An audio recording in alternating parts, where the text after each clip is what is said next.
Hello, good morning, good afternoon. Welcome, everybody. Welcome to today's presentation, Does the System Even Want Us? The Resilience of IEHPs Facing Threats to Their Professional Identity. Now, before we begin our presentation today, we would like to begin with an acknowledgement that N4 is hosted at CHIO, which is located in Ottawa, Ontario. Ottawa is built on unceded Algonquin and Anishinaabe territory, and the peoples of the Algonquin and Anishinaabe Nation have lived on this territory for millennia, and we honor them in this land.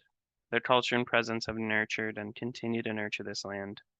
We also honor all First Nations, Inuit, and Métis peoples and their valuable past and present contributions to this land as well. My name is Andrew Tomeyer. I'm N4's Education Coordinator. I will be hosting and moderating today's presentation. Alongside myself, we have my colleague and co-host, Colleen Drake, N4's Project Engagement Coordinator, who will be monitoring the Q&A box today. And I'm now pleased to introduce you to today's presenters. Presenters, I'm going to ask that you turn on your video as I introduce you. With our great collaborations with St. Paul University, we have ourselves Bianca Berkiu, Dr. Lorraine Saint-Marie, and Sébastien Rivet. Bianca Berkiu, PhD, is an assistant professor at the School of Leadership, Ecology, and Equity at St. Paul University. Her work focuses on integral leadership development through emotional and social intelligence, mindfulness, compassion, and systems thinking. Her PhD is in cultural mediations, where she specialized in interdisciplinary approaches for intercultural competence. Bianca is interested in transformative leadership and the cultivation of human potential in all areas of intelligence. She has 7 peer-reviewed publications on mindfulness, compassion, gender equality, and transformative practices for resilience, care, and well-being. Bianca is also a certified EQI 2.0 coach of emotional intelligence and leadership. Dr. Lorraine Saint-Marie is adjunct professor in the Providence School of Transformative Leadership and Spirituality at St. Paul University as well. She has held a number of academic and leadership roles throughout her 20 plus years with SPU. She continues to be actively involved in forging the educational partnerships between N4 and SPU, first with the certificate program in immigration integration, and now with the most recent program fostering Canadian integration for internationally educated healthcare professionals, which we'll delve into today. Lorraine's research and teachings bring together resources from a number of disciplines in both human sciences and theology in her ongoing search for strengthening ways to cultivate hospitable learning environments and develop a transformative leadership capacity. And finally, Sébastien Rivet, doctorate student in social innovation at St. Paul University. He is a PhD student in social innovation, and his current research focuses on immigration, homelessness, and communities of practice. He's a professor at Collège Royal in Ontario and has been teaching at other universities since 2017. In recent years, he's worked for different international organizations in the coordination of resilience and education projects. Welcome, everybody, today. Now, a few little housekeeping items. Today's session is being recorded and will be uploaded to our N4 platform within the next week or so. We will share this with you as soon as it becomes available. Should there be any technical issues during this presentation, we will inform you with details for any sort of alternate makeup session. As well, before we begin today's event, we would like to introduce you to the platform features. For those that are new to Zoom, there is a Q&A window. We would like you to write your questions in the Q&A window. We know that sometimes many of you might have the same question or be interested in a particular response. We do have the option to upvote questions that you're interested in hearing the answer to. Please upvote questions if you would like to hear those, and we'll prioritize which ones we pose to the speakers first. So with that said, our presenters do not have any conflicts of interest to disclose, and so I will pass it over to our speakers. Take it away. Thank you very much for this invitation to present our research, and thank you everyone for joining us from all over Canada. It's such an honor and pleasure to be with you today. It's our first snow here in Ottawa. We hope that everything is well over where you are. So I would like to invite you, Andrew, to offer us a poll and see how many participants of you today have taken part in our program fostering Canadian integration for IEHPs from learning to action. Since today's presentation is based on research with participants in this program, we're curious to see how many of you were part of this program and are here today. So it just take a minute to to see your answers, and if you can answer yes or no, just to see how many of you present here were part of the program. We hope that many of our participants were able to join today.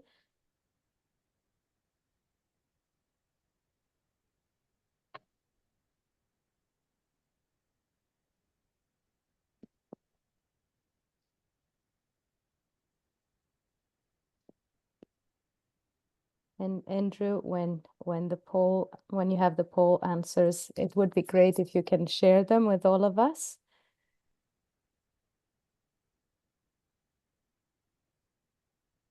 Okay, so we have 25% of the attendees today participated in the program. I'm very happy that many of you here have participated in the program, and I'm very honored to be able to share our findings. I was doing this research in collaboration with my colleague, Dr. Lorraine Saint-Marie, and our research assistant, Sébastien Moïse-Revé. So the talk today is called, Does the System Even Want Us? The Resilience of IEHPs Facing Threat to Their Professional Identity. And you already know that IEHP means Internationally Educated Health Professionals. But that question pertains to one of our participants, because in sharing with us, we were able to listen to many stories of frustration and difficulties and adversities. So the question belongs to one of our participants: Does the system even want us? And we are very happy to present this research as a collaboration between N4, the National Newcomer Navigation Network, and St. Paul University, the School of Leadership, Ecology, and Equity. We have developed in partnership a program called Fostering Canadian Integration for IEHPs from Learning to Action. So as a start, I would like to begin with the definition of a social ecology of resilience. Now, the general definition of resilience is that it means the capacity to adapt in the face of adversity, trauma, tragedy, or significant sources of stress. However, our current definition of resilience overlooks our social and relational factors that contribute to our resilience and see it rather as a personal psychological trait of individuals. And we have a discourse on resilience as the individual who beats the odds, the rugged individual who goes through all the obstacles and finally succeeds. But we wanted to propose resilience as a social ecology, which means that it's also a trait of the social opportunities that we have and the relationships that we have and the networks that we have that are available to us. So it's not a static, but it's a dynamic aspect. So our experiences, our relationships, and the social opportunities that we have can reduce or enhance our resilience, regardless of our, personal psychological capacities for resilience. So we wanted to work with the definition of resilience as a set of behaviors over time that reflect the interactions between individuals and their environments, in particular, the opportunities for personal growth that are available and accessible. So it's really about creating a positive dynamics between personal capacities that people have to overcome adversity and hardships, and a social environment, the qualities and the opportunities that social environment provides to individuals so that they can grow, so that they can thrive and develop. So we studied in this research two main aspects of the resilience of internationally educated health professionals. One was engaging in conversations with them through focus groups about their own definition of resilience, and their own perceptions of resilience. And the second aspect that we examined was how the transformative approaches that we used in the program Fostering Canadian Integration for Internationally Educated Health Professionals helped them and how it contributed to their resilience. What aspects of the learning process were important to them in enhancing their resilience. The methodology we used was that we focused on participants in the 12-week online program, like I mentioned, Fostering Canadian Integration for IEHPs from Learning to Action, which is a program that we developed in partnership between St. Paul University and N4 in 2022, and it still continues and it's thriving. We will have our 8th cohort soon. It is based on 6 modules, and Professor Saint Marie will let you know more details about the program when it's her turn to speak. But in terms of the methodology we used, we engaged with 25 participants from 3 cohorts of the 2023-24 program. So among 110 participants who successfully finished and received certification in this program, there were 25 who participated in the research. 17 were English participants and 8 French.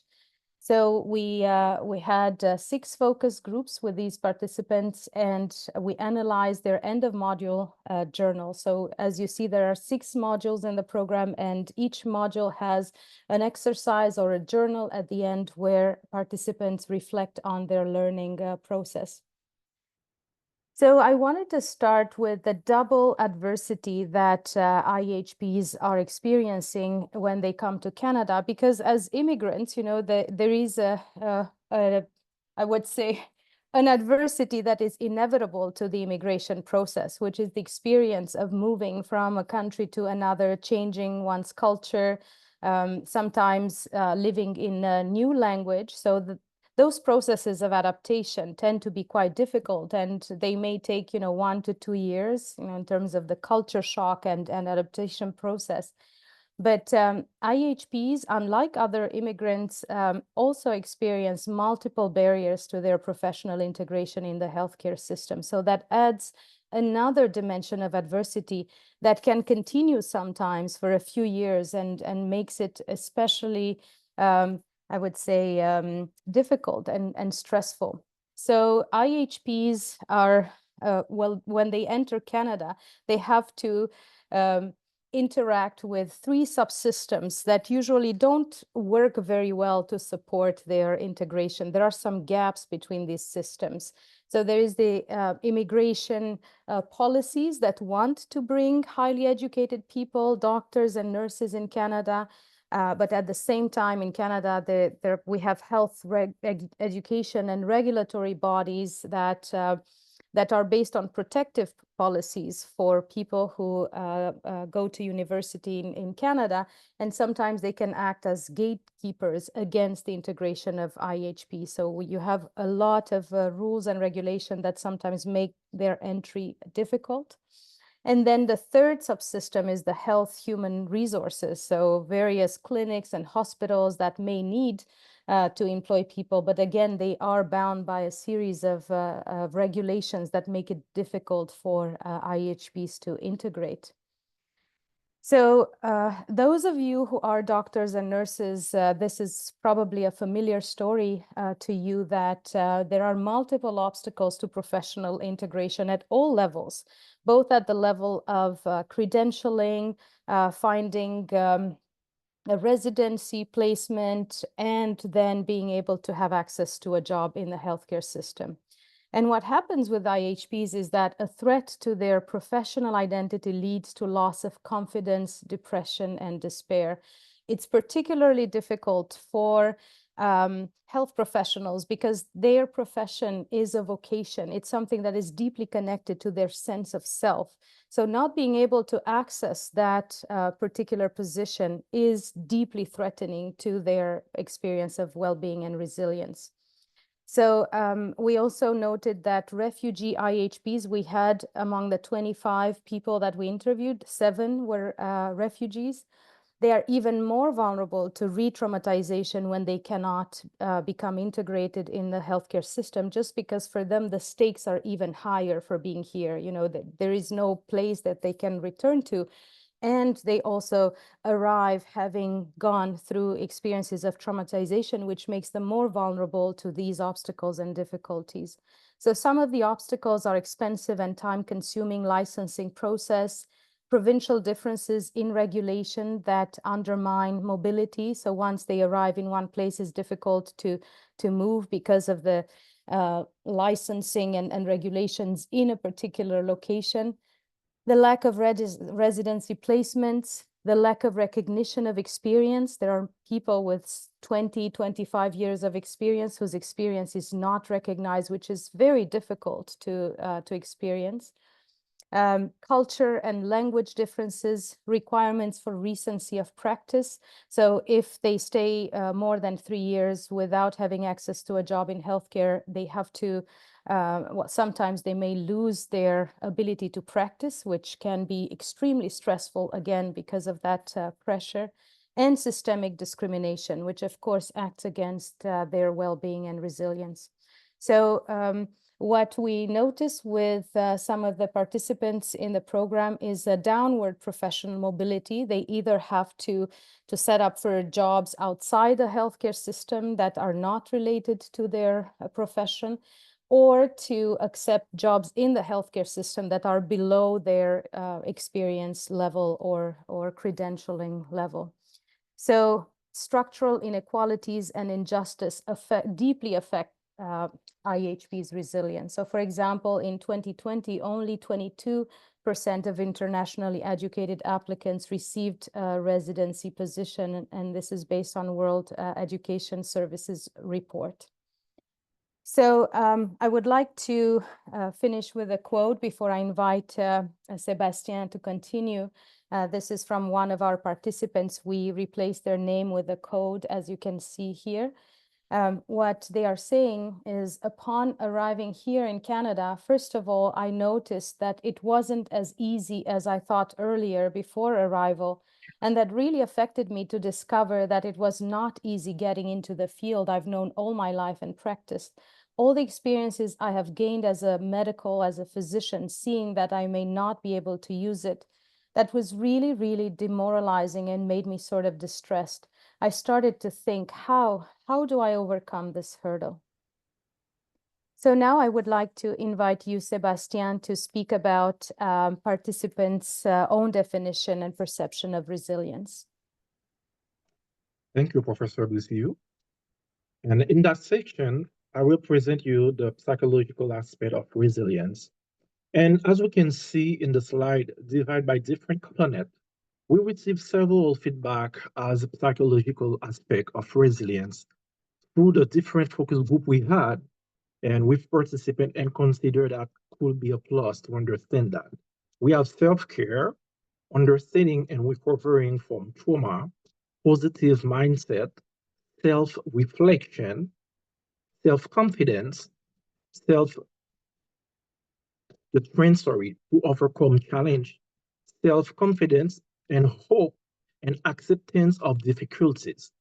So now we can see those aspects are very important to the IEHPs during the process of integration here in Canada to understand and to be mindful, to be positive mindset that can help them to not discourage and to going through to the process. So in the next slide, we can see the code, and as we have a one participant and that we code her name, and she said, I try to do everything to overcome difficulties. Normally, I act like the eagle.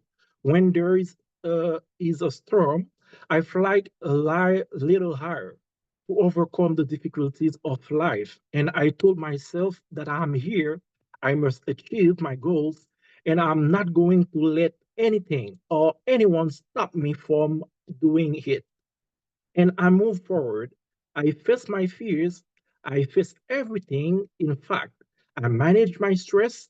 I face my fears and I get started because I'm here. I must succeed. I must achieve my goals. This testimony can show us a reflection of feedback, as I said earlier, from one of participants, and that was a feedback that we see from most of them. They should be positive. They should be struggle during the difficult process. And as soon as they cultivate that positive mindset, they will be successful during the integration. Now, in the next slide, we will focus on the relational aspect of resilience. As we can see, we have two parts, the intimate and nurturing family and the support, friendship, and solidarity emerging in community and worship. So during the integration process, most of the participants mentioned that this is important to receive some support from family and community through workshop, through community and practice. Because during the difficulties that they face, having families, having wife, husband, children, and member of communities that are sharing the same difficulties could be considered as a plus. And as an example, as I will read a citation, a quote from one of participants that she mentioned, through fostering empathy and practicing solidarity, I was able to connect deeply with my peers, understand and share in the collective experience of struggles and triumph, and enrich my ability to cope with my own challenge. Thanks to social connections, I have built strong relationship based on mutual respect and understanding. I have also created a network that provides emotional and practical support for long-term resilience. As I said, this is very interesting and important for AIPs to build network and to be in part of network, that they can share the perspective, they can share the issues and find a way together by sharing perspective, by sharing good practices between them. And finally, we will move to the slide 10. And this last part will be we will talk about social aspect of resilience.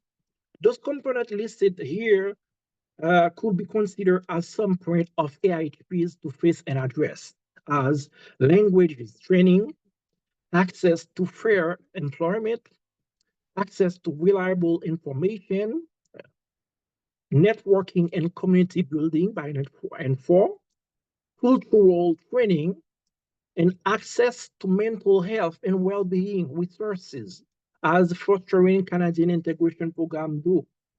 So that part are very interesting and they can be considered as a threat and as an issue if the AHPs doesn't know how to manage it. That the reason fostering Canadian integration program can help them to pursue their goals, and achieve also their goals during their integration process. And we found the 15 RCC funded project to support AHPs in that way. And as I said, fostering Canadian integration for AHPs did it in the last years and for each promotion to help them, to support them in that way. Thank you. And we will let you sort of next, calling for the next part. Thank you.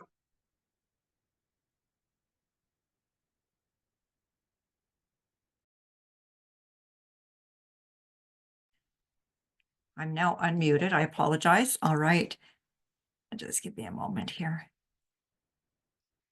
All right. What I will do is I'm going to offer you a very short overview of the program itself. And for more information about the program, actually, you can consult the N4 website itself, as it, I believe, is just finishing recruitment now for the 9th cohort. And then I'm going to speak about transformative learning and how transformative learning, we can say, helps to build resilience. And then I will present some of the findings that we have had that look explicitly at the impact of the program itself. So the focus of our research, as we know, then is on the 12-week online program that is designed to accompany IEHPs as they navigate the challenges involved in meeting the requirements for certification by their respective credentialing bodies. And so we stress here it's an accompaniment program. It consists of six 2-week modules that include reflective practice and worldview, trauma and resilience, multiculturalism and the history of the Indigenous peoples in Canada, the Canadian healthcare system with a specific emphasis on patient-centered care, ethics and social justice, and a final module for integration of learnings and planning for the next steps of their own learning journey and career path. And so the program delivery includes not only content and information, but also includes several personal and collective reflective activities for engaging them in the cohort as a learning community. And so the overall aim is to offer them experience for gaining deeper self-awareness, knowledge, and skills for mobilizing their expertise and enhancing their employability here in Canada. So studies show that resilience can be enhanced through transformative learning processes that are grounded in a holistic framework of professional identity formation. And that framework actually integrates, then we can say, knowing, knowledge, doing, right? So the skills, being, so who I am, and relating. And so the being and relating aspects of learning are sometimes referred to as the soft skills that are often, we can say, marginalized, not included in, we can say, traditional healthcare education.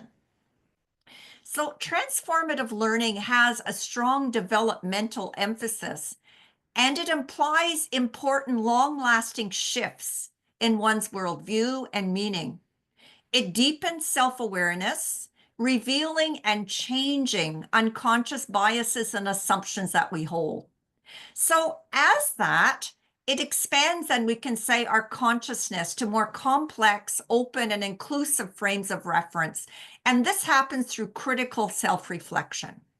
So transformative education is designed to free learners from limiting beliefs and creates, we can say, more alignment between intention and action.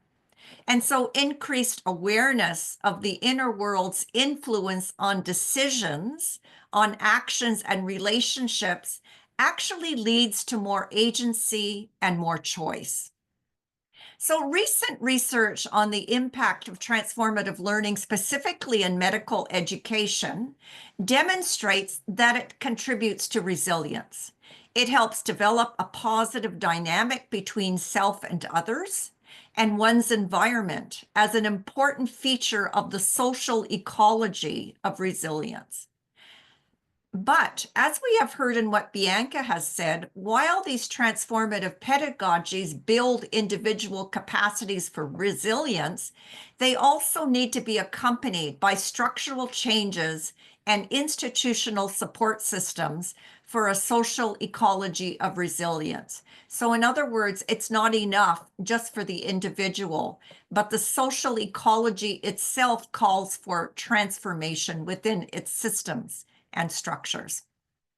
So there are many arguments for including transformative learning strategies in healthcare settings to support decision-making, communication, and teamwork, also to support complex thinking and tolerance of ambiguity, and the building of resilient identity.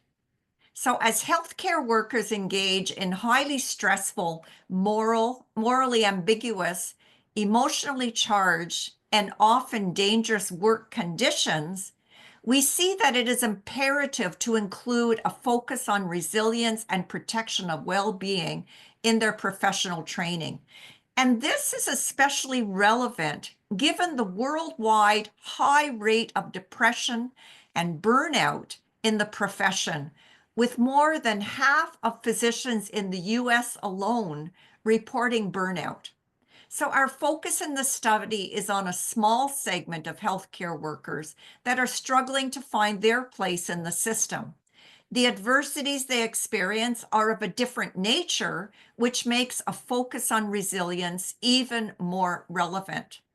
And so recent studies highlight 4 important aspects of transformative learning for the development of resilience. And we see those 4 here on the slide. The first is self-awareness through self-reflection. The second is the relational quality of a learning community. The third is fostering positive mindsets. And the fourth, the development of a value-based, meaningful professional identity. So our presentation here looks at how the transformative learning approaches in the program have contributed to enhancing participants' resilience through these four aspects. And so the first one is self-reflection, self-awareness. So reflective capacity is a crucial factor in resilience as it enhances self-regulation, expands perspective, it increases empathy and flexible response to situations.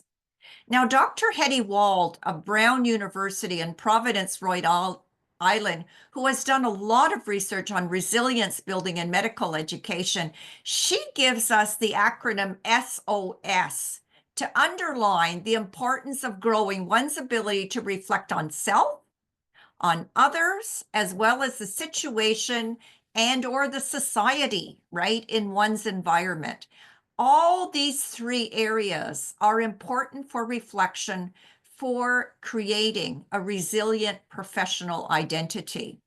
And so from its very beginning, the program uses the tools of self-reflection for participants to gain greater awareness of their own strengths and vulnerabilities as they attempt to integrate, to navigate the Canadian healthcare system. The first module starts with the creation of a personal learning portfolio that is designed to reflect on their journeys, that is their stories, what has brought them to the program. And it is from this reflection that they clarify their learning goals for the program and they track their learning throughout the program. They are introduced to methods and activities for reflecting on their worldviews, on their assumptions, and on their emotional responses as they transition into a new cultural environment. The module on trauma and resilience takes participants even deeper into understanding the impact of trauma on worldviews and emotions. And so it builds awareness of the suffering and the protection mechanisms that are created by pre-existing and current trauma conditions, as well as knowledge about resilience building strategies.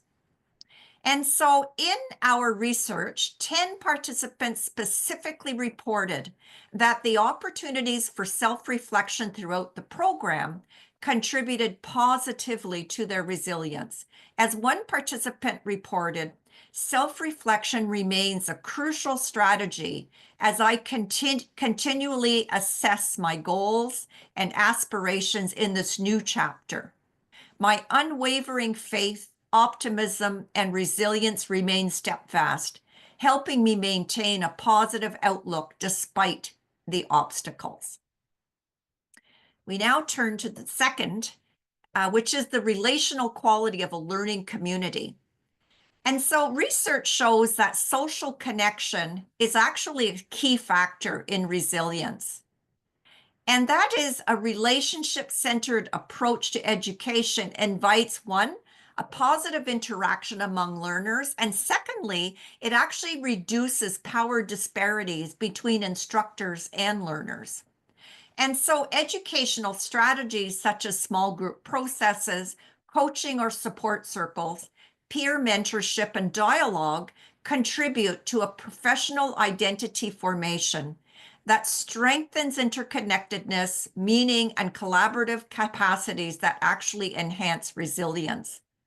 Throughout the program, participants are invited to actively participate with their peers in a learning community that plays an important role in their experience of belonging. While experts in their specific field of study and practice, the instructors for each of the modules are encouraged to view their roles as lead learners. In that way, creating safe spaces and authentic interpersonal relationships that dismantle the traditional teacher-student hierarchies that often disempower learners. And in the sharing of their stories, participants experience both relief and strength, Relief to see that adversity is created by systemic issues, which means bigger than them and their actions. And they also experience strength that comes with the sense of solidarity and common purpose.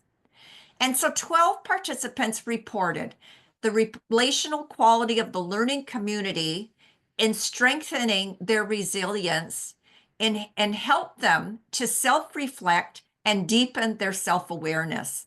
And here we see that one participant reported, finding a community that shared my experiences and provided support helped me adapt and thrive in my new surroundings.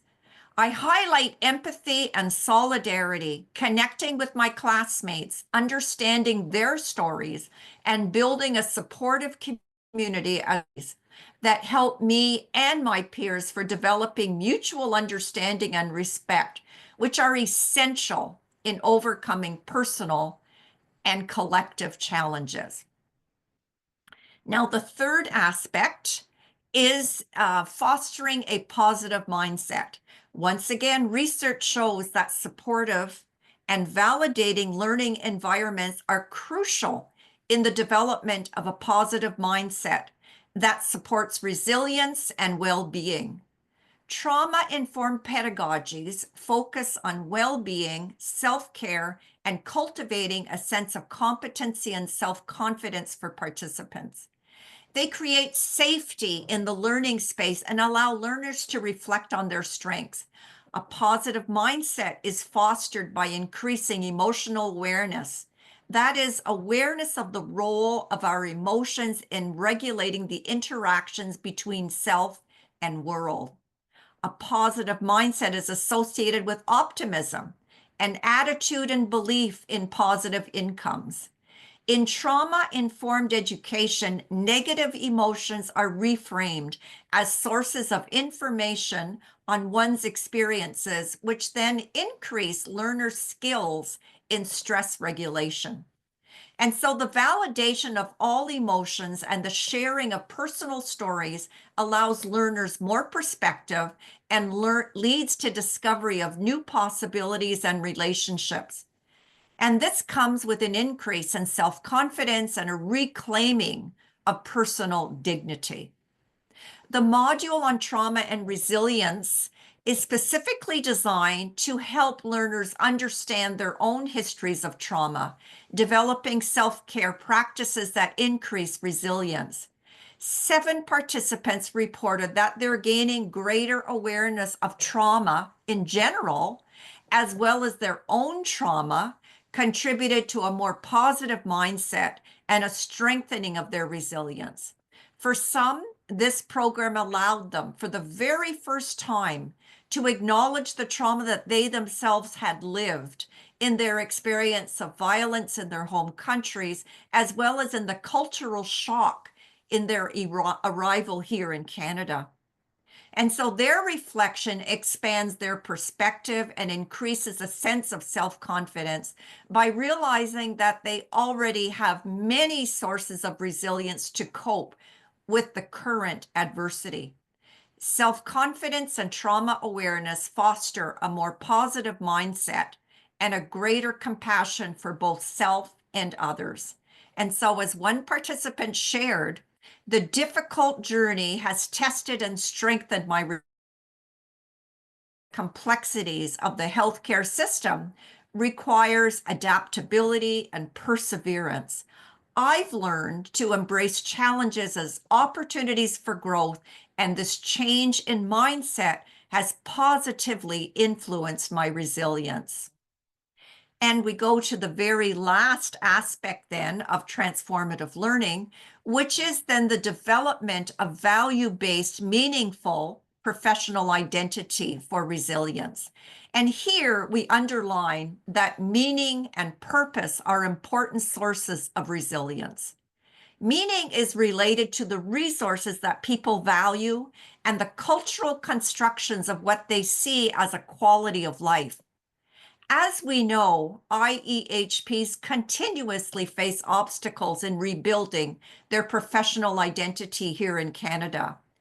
in their journey of reprofessionalization in this context, they often lose confidence in their abilities to cope. And so such crises create an imperative for educators to support learners' well-being and their capacity to deal with trauma through culturally sensitive resilience and well-being interventions. And so in the design and delivery of the program, we recognize that a trauma-informed, transformative approach to education can help learners recognize adversity and disorienting dilemmas as opportunities to create new meaning. Self-reflection coupled with a more critical understanding of the systemic barriers in their context can transform anger and despair into the ability to see new possibilities and renewed confidence in their own abilities to navigate the challenges ahead. And so 11 participants referred to the impact of the program in developing a value-based, meaningful professional identity. And as we have seen in our research, understanding their experience of anxiety, depression, and grief as the result of losing one's familiar meaning-making system can actually lead to a recovery of agency and hope. And the recovery of agency and hope leads then to a greater integration of new knowledge and those non-clinical skills such as communication, emotional intelligence, and intercultural awareness that they have acquired throughout the program. And so as one participant reported, greater self-awareness is essential for personal and professional growth, particularly in healthcare. Understanding how my worldview influences my expression and actions enables me to communicate more effectively and provide culturally sensitive care for others. This shift in professional identity fosters a deep connection with myself and a better understanding of who I am becoming as a healthcare professional.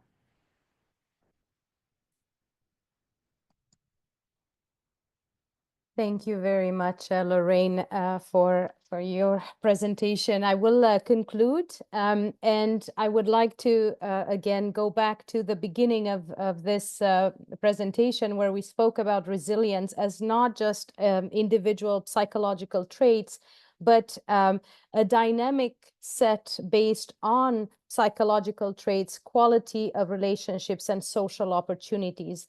And we focused on the program Fostering Canadian Integration for IEHPs as one such social opportunities that worked to nurture and support participants' resilience.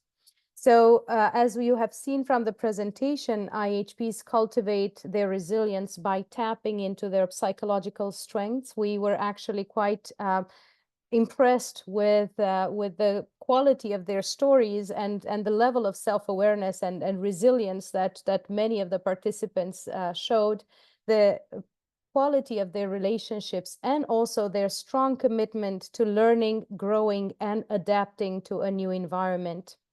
So we were hoping that this research would also serve as a reminder to the Canadian context that it needs to provide those opportunities and those resources so that IEHPs who tap into their psychological resilience traits can integrate into the system and create that positive dynamic that is conducive to positive results rather than, I would say, more experiences of adversity.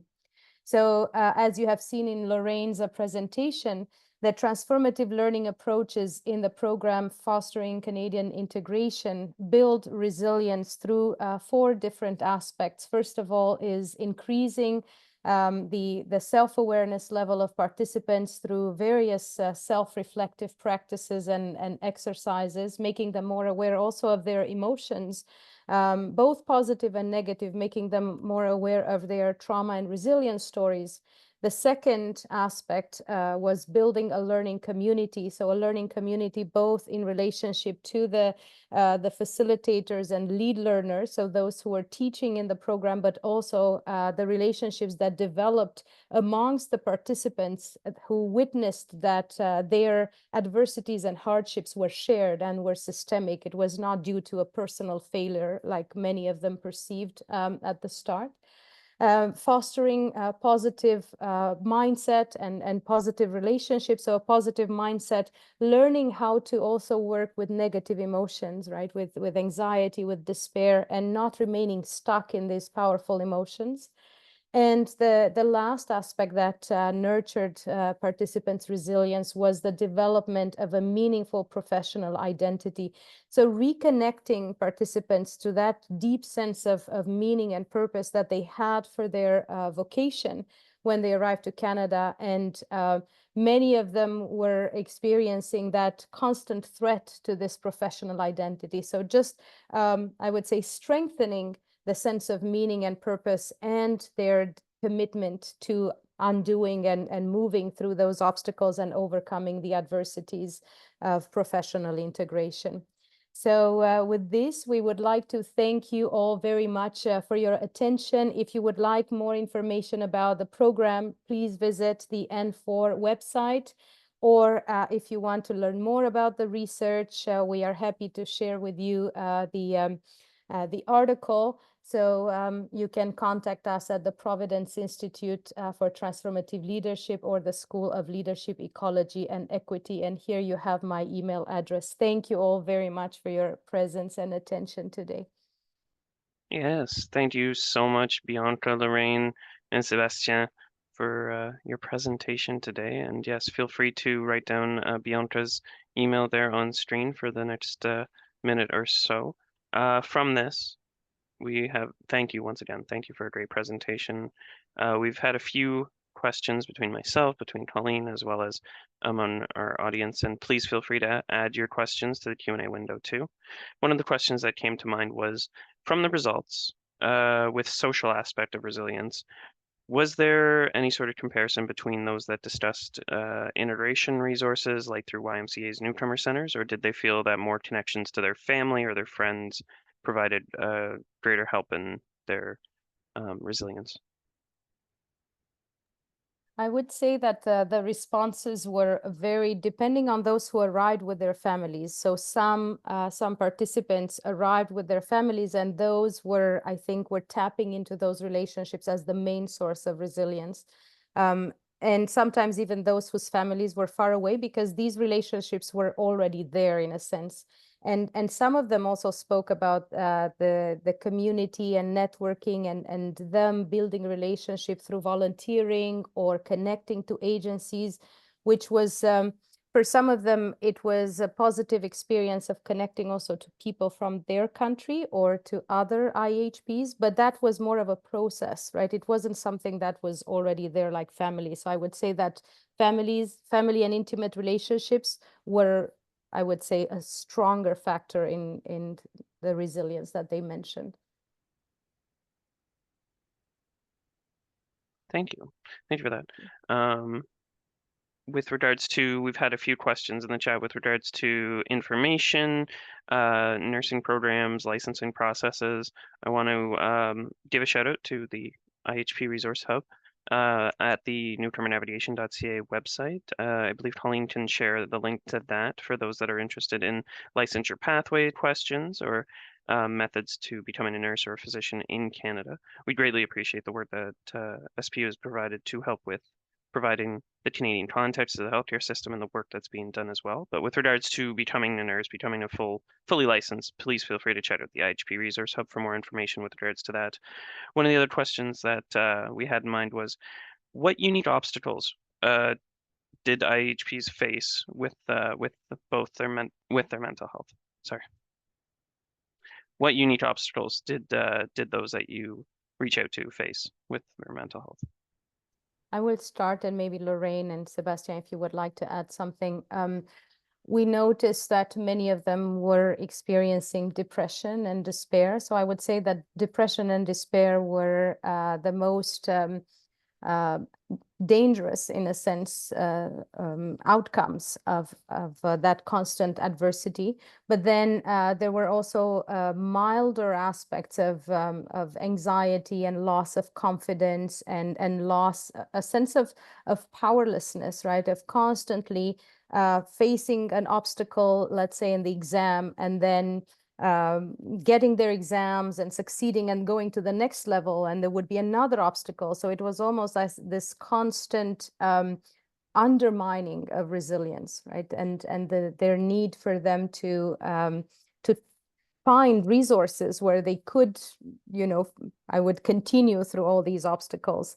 And as I said, we noticed with refugee IEHPs that they were particularly vulnerable to these obstacles because of their, I think, higher stakes of finding a job and being here in Canada and finding a new home. Because sometimes when you leave as a refugee, you are looking for a home, and if you don't feel that you are, integrated and accepted, that is deeply traumatic. I don't know, Lorraine, if you would like to add something, or Sebastian. And just quickly, Professor Briceau, as an important point that we have to consider, and as a feedback we receive, and as a refugees and migrants, some of them has face violence and difficult situation and from their country. So when they came here and to face other constraints and issues, that's have a lot of impact to their resilience and mental situation. So the fact that they always, most of them are coming with families, and they have responsibilities as well, and they should care of their children, their wives, their husbands. And the fact that they aren't capable to do that, that affect them. And another way, there is also the fact that there is a long process to integration and to homologation of their diplomas, and the lack of information they affect them. And that the reason most of them mention that if they can have more information to know the way to proceed, that can help them to recover and that can facilitate their integration. But this is the perspective that we receive from them, because when they face the situation, and we got in the situation, the constraint that they face in the past in their country, plus the new constraint that affect them a lot. Thank you. I will add one more thing, and it's the sense of failure that actually leads, right? But I think that sense of failure is a really important aspect, especially when not all families are supportive, which is really interesting. And this, we became aware of this too, is that some families don't understand why a person is not succeeding, right, and being integrated into the system. And so there's there where they really have like a real sense of failure of not meeting the expectations of those who have supported them throughout all of this. And so that in itself can lead then to that distress and that despair. Thank you. Yeah, a lot of various different aspects to consider with the obstacles to facing and working and becoming resilient with that. One of the other questions that we have was, based on your findings, what are some suggestions for the employers here in the audience and those that are watching the recording as well, and for others who are working on supporting IHPs in their integration to the workplace? And I'll add to that too, any considerations towards retention. Well, I think that we spoke a little bit about the trauma-informed approaches that we use in the program, and the need also for systems, right, to which in this case can mean employers, right, and their own environments to self-reflect, right, to pay attention to their own structures and practices. So, for example, trauma-informed approaches or training for members of an organization can be very helpful in creating a more welcoming environment to others. Another aspect would be resilience training for let's say, employees who come from different cultures and who have different experience, so that they can share their stories and build resilience and create a more inclusive environment. So I would say these two aspects, but we know that employers already have some obstacles, even in terms of, the risks that they may take but I would say that reducing discrimination and facing, or having anti-racist, anti-oppressive policies and structures would be very helpful, both for integrating IEHPs and also for their environment in general and retention of employees. Lorraine or Sebastian, if you would like to add.